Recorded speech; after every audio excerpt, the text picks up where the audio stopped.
This is the BYD Dolphin. It's fairly new on the market, and at 30,000 euros, give or take, there is a lot to like about this. So after 500 or 600 kilometers driving it over the last week, I'm struggling to pick out the top 5 reasons to buy, but I'm going to give it a shot. Here we go.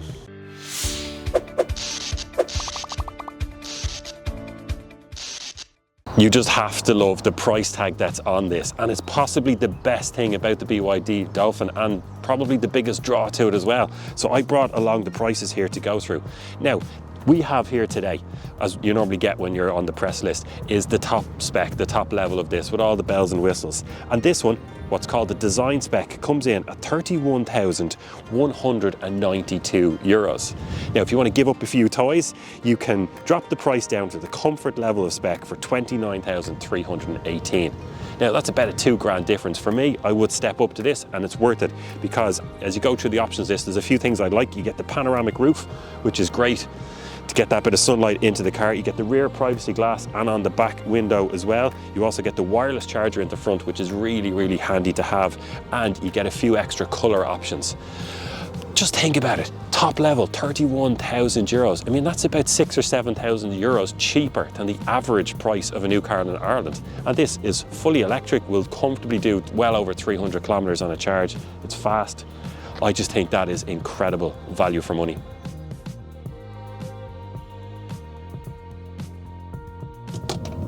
There's a much better finish than you might expect here. And one of the things, actually, we're coming up to a ramp here at 40 kilometers an hour, and it's so smooth over it. But what I really wanted to talk about was just the level, the quality that you get inside. Like, this is a seriously cheap car. You really don't get much cheaper. Okay, you can buy an EV cheaper, but considering the amount that you get for this in terms of level of spec and power and range and all that, it is incredibly cheap. But it's not like they've skimped. I mean, there's a really good quality in here. The steering wheel feels absolutely fine. There's a lot of vegan kind of leathers in here. The buttons are decent quality. There's plenty of them there. Stalks are fine. We get this nice big screen as well, which has got good resolution. Now, there's some kind of cheaper plastics around, but like, you're fully expecting that everywhere. But this doesn't have it everywhere. This nice kind of cloth fabric material here beside the door flippers, the door openers. And seats are comfortable. They're 2-stage heated. Like, the finish in here is nice, and I think it looks quite reasonable. It's a little bit quirky and a little bit different. It's not that classic German branded luxury that you normally see of plush leathers. It's a little bit different, but I think it comes off very well. And considering the price point that we're talking about, I think it looks great. They put effort into it. Put a little bit of effort into the finish. Well done, BYD. I'm really impressed with the amount of space that you get inside this. When I collected the car, I looked at it and said, oh, it's a smallish hatchback. I'm going to struggle for space, especially with the family. Not the case though. Now, I have this car set up for me here. We've got rake and reach adjustment on the steering wheel, by the way, which is great. We've got that panoramic roof up there, which feels like it lets in a lot of light and makes it feel a little bit more spacious. But you know what? Plenty of rooms for my arms here. I've got the seat, let's see, that's set down to the bottom because I'm quite tall, and I've still got plenty of space there. Now, for a bit of context, I'm 6'2" or 1.88 meters. That'll help you judge for yourself in terms of size. But yeah, it feels really spacious in here. Let's have a look in the back now and see what it's like. You're expecting this to be pretty bad, aren't you? Okay, let's give it a go. Open up the door, step in. Decently wide aperture here, actually. Not difficult to get in and out. And look at this. Just a reminder. 6'2", 1.88 meters. That seat is set all the way back. And let's be honest, I'm a little bit lanky and gangly. Legs are long, so this probably goes back more than it should. And I've still got space there. Now, head height, my head can just about touch the roof here where the sunroof finishes. I think some sort of a brace or frame around the panoramic roof, so my head can just about touch it. I can't stretch all the way up.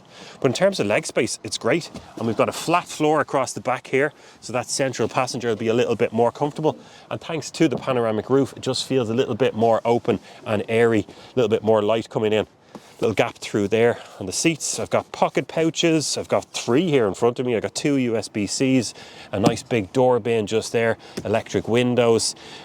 Quality of the fabric follows through. And we have also 2 cup holders in a little central armrest to come up there. I have been in mid-sized SUVs by some luxury brands that cost 40, 50, 60 grand more than this, like twice, 3 times the price, and I don't get this level of space.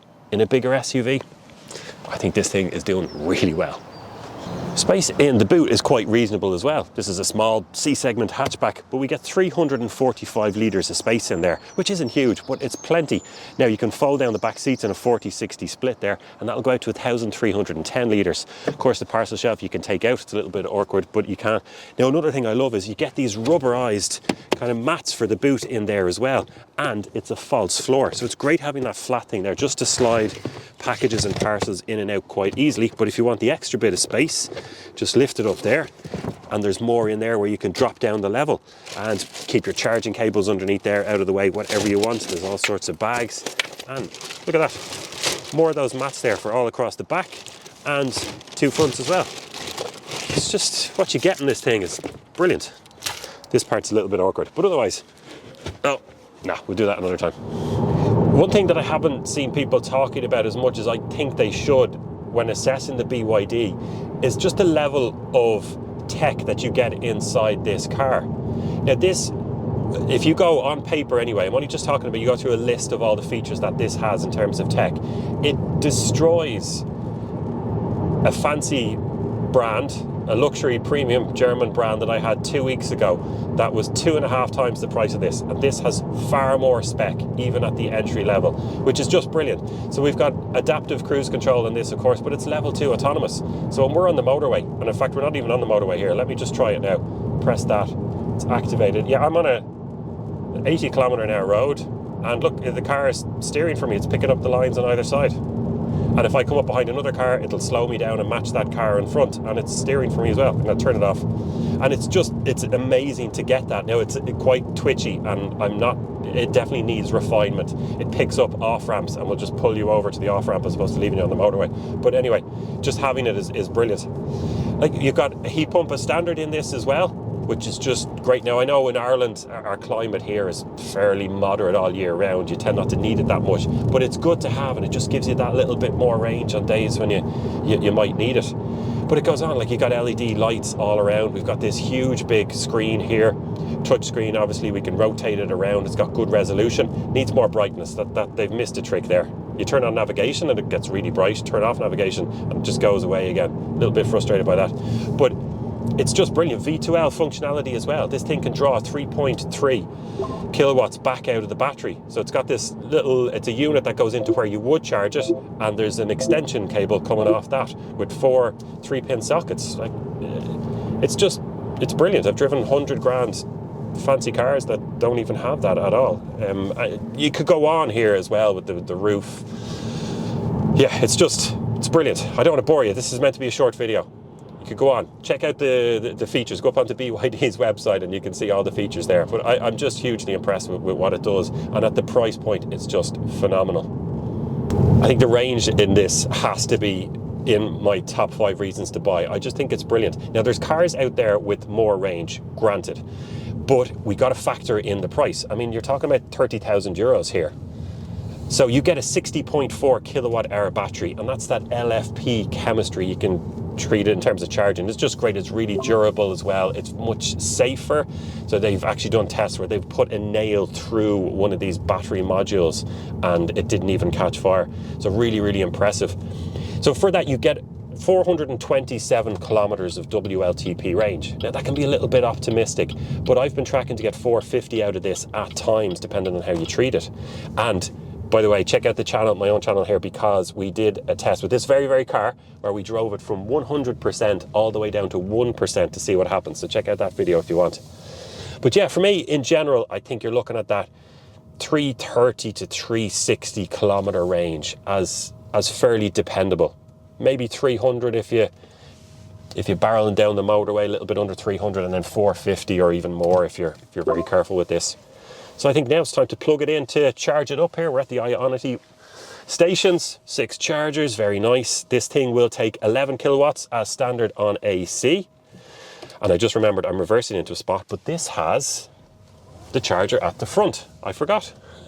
And on DC, we will get up to 88 kilowatts as a peak. And I have charged this on a fast charger all the way up to 100% before as part of the test. And it does really, really well. It was pulling 30 kilowatts right up into 95%.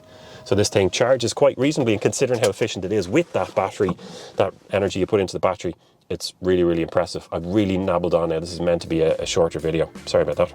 As you can see, there is a lot to like about this. I struggled to pick out those reasons. Now, the car is not perfect. I think it could do with a little bit of refinement in many, many ways. But then you have to slap yourself on the wrist and say, well, just stop giving out. This thing at top spec level is 31,000 euros. Hugely impressed overall. We have another video up on the channel where I take this thing on a range test, drive it all the way down to 1%. So check that out if you want to know more about the BYD Dolphin. And please do give us a subscribe, a like, leave a comment and let us know what you think. We do this as a passion project. It's just for the love of electric vehicles. We don't get paid from it. So come over, say hello, and we'll see you on the next one.